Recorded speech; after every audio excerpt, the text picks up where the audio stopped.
For more than 30 years, Mary Garden was a prima donna in the literal meaning of the words. And in every other meaning, she still is. What is a man to a career?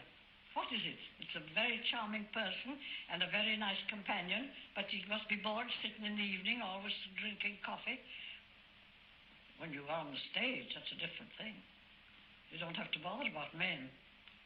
Oh, I just love the stage. Mary Garden is now 84 years old. Above all, she is associated with Claude Debussy and the greatest of his operas, the lovely, impressionistic, infinitely subtle Pelléas et Mélisande. Mary Garden created the role of Pelléas nearly 60 years ago. She lives now in a house in Aberdeenshire, and it was there, on Deeside, that she spoke recently to Maddo Stewart. Looking back on your whole career, what is the thing that stands out in your mind as the most important? Pelléas, most difficult. Debussy is the most difficult. Yes. Because you have to sing him as he writes, not as you want to. Everything that he wrote, every word of Mélisande or the other characters has the right music, tone, and they mustn't sing their way, they must sing his way. Because everything that she does, or her husband did, or Pelléas, it was perfectly human, and you had to make it that way. How was it that you created this role of Mélisande? Because Debussy met me, and when I sang for him at the beginning of it, he stopped and he said, "There's no one ever in the world sang my music like you.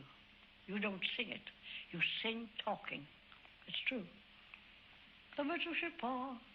It should not be sung. Not hollered, like some of them would. No mezzosoprano, to let them be heard.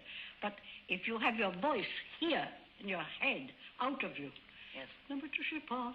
I don't hold the pa the way they do. That'll go all over the house. Oh, I don't know. I have just my own way of doing things. I was just different from anybody else, happily. Prima donna. Sometimes, at 84, Mary Garden is forgetful. But when she is, one feels it's because she chooses to forget.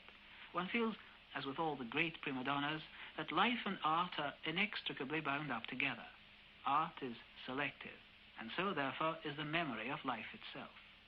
Debussy and I were great friends. But he never told me anything about Mélisande. We used to talk about Golo and all those people. But he never said anything very much about Mélisande till I went on to the rehearsals.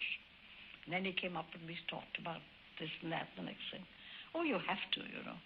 You have to know what the composer has in his brain. It's not your brain, it's his brain. Oh, fascinating. I could talk and tell you so many things, but I can't remember them very much now. When a woman has a career, as a lot of them do, when they say they're done, they're done. And don't begin and say, well, I'll sing this and sing that for the public. When you're done, you're done.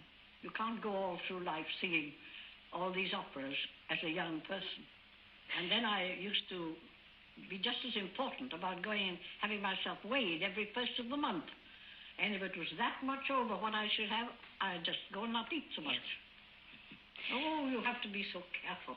If you're before the public as a great success, if you're not, well, it doesn't make any difference. If you've got a stomach or not a stomach. But I tell you, I was frightened to death. I'd get fat. Yes. And your legs, too. Yes. This part of the leg, fat, is the ugliest thing on the stage. It's very ugly. I was never fat, thank heaven. It's true that Debussy was in love with you. Oh, no. Never. He may have been in love with my work, but I never was in love with anybody whom I created. No. Not in the musical world. They're all crazy. You remember that you used to dine regularly every week with Debussy and his wife Lily. I don't know if his wife always was there. No. Well, regularly with Debussy. What did you talk about? I suppose we talked about music. He may have told me about his life. I don't know. Yes, I wondered if you'd discussed his music and whether he'd asked your advice. I don't think... Well, we discussed it, but he was always right. He knew. He used to sing it. When he came to my home, he used to play it for me and not sing it, but fredonner, as they say in France. And he said, now, Mary, that's the colour of the voice I want. It was always the colour. You had to put your voice into the colour of the people you're singing. He loved that, always. Because when you sing Carmen, that's entirely different from Mélisande. So I had to colour your voice, but in another way. In quite another way. You had to be very impertinent, very rude, but not in Mélisande. You have to be very careful and very sad. Oh, it's a lovely opera. You have a certain amount of correspondence of Debussy, which you have kept. No. You haven't kept it? No, nothing. I haven't even his photograph. You threw it all away? I haven't any of the photographs. You threw all the letters away? Everything. Yes. Why should I bother? The only thing that interested me was my work, was my engagements, was my creating operas. I created most all I sang. The new ones, you know. Oh, it was wonderful. Nobody to touch them. Now they can do what they like. I don't know what they're doing now. But Debussy and Massenet and so many, I can't think of them now. But you never kept their letters. It didn't interest you letters? A bit. Not a bit. No. You threw them away. Burnt them. You burnt them? Yeah. Just a lot of paper in your drawers there. Oh, I don't care. I have it all in my mind. I think of the people I like, and I forget the people I don't like. You see, so far I keep them. There's no calling back the totality of the past, but we can hear echoes of it, wonderfully persistent echoes. Only this month, a long-playing record has been issued which contains the voice of Mary Garden in the first role she ever sang, Charpentier's Louise.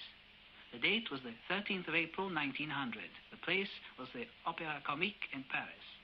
And on that night, Friday the 13th, a young girl from Aberdeen was asked to take over the leading role in the opera. As she remembers it, she had no nervousness. If you know what you're going to do, you have no reason to be nervous. And I knew what I was going to do.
If you had to advise a young person who was a singer today at the most important thing to see to in their lives as a singer, what would you say it should be?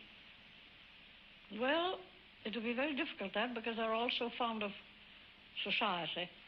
They must never lose in their mind anything that can help them to be somebody great.